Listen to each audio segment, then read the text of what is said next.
This research is made possible by the National Science Foundation. My journey took me to the Gulaguchi Kunda, an historical museum and cultural heritage center in Georgia. I had the pleasure of meeting with Mr. Gregory Grant, who is a historian and curator of the museum. We spoke at length about various sustainability practices of the Gulaguchi people.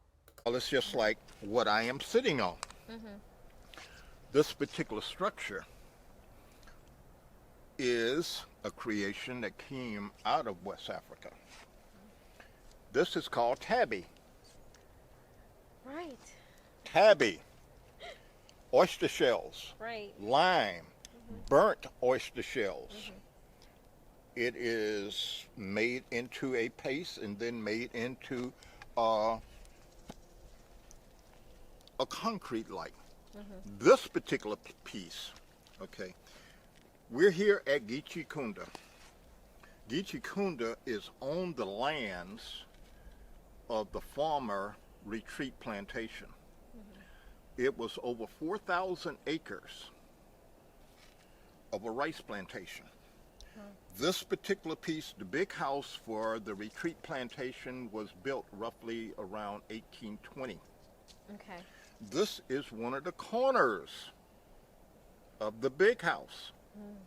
So next year, this will be roughly 200 years old. Wow. But yet and still, our ingenuity brought this here. Wow. And 200 years later, we still have it. Wow. So Tabi is the glue that comes from the oysters. The mixture of the oysters, lime, sand, and the burnt oyster shells. Wow. To make a lamb-like product. Okay, and what else have they used to make either Tabi into or use Tabi in order to create? What other things? A lot of the houses. Okay. A lot of structures are made out of this, just like this. As you can see, this is L-shaped. Mm-hmm.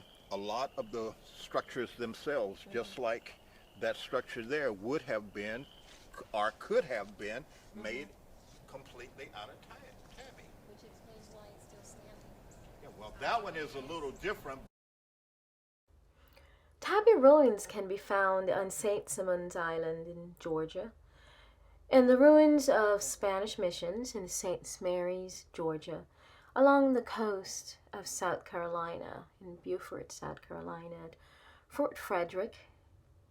Tabi ruins seem to be associated with native structures, especially created by those who could not afford the more expensive refined concrete. And you can find Tabi ruins along the coast of South Carolina, at Hague Point, and even in Jacksonville, Florida. Where else can you find Tabi ruins? Would you find them along the coast of West Africa? Would you find them in areas that are more developed? Tabi ruins can survive hundreds of years. Would you find them in areas that are more developed, where others can afford more refined concrete?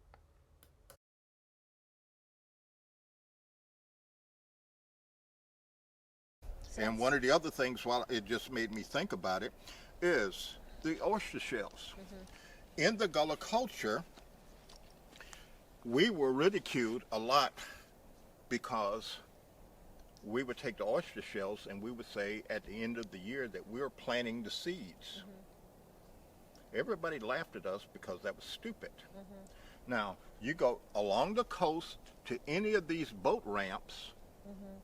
and what are they doing? They have a oyster shell collection station. What are they going to do with these shells? They are going to bag them and plant them. So you are working on next year's crops. Wow. We were doing this. Mm-hmm. We were ridiculed for this. Wow. But yet and still now, what we used to do or what we do, they are all of a sudden, it's on the top of the top shelf now. Right. So everyone else is doing it too. So this kind of goes back to how, with the ecology minded, we have always been. As with all native people, we only take what we need. We never destroy or take more and out of excess. Right. If we don't need it, we don't take it. And then you find something to do with the remains so that everything becomes useful. Right. It's Right. that cycle of life. Everything is in that circle. We have used the shells. We will replant the shells.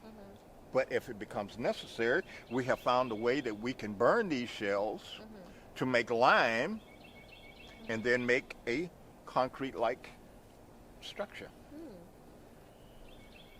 That is the Right. knowledge of the pyramid. Right. It makes me wonder what other current industrial applications these have now that, in the entrepreneurial world we're capitalizing on.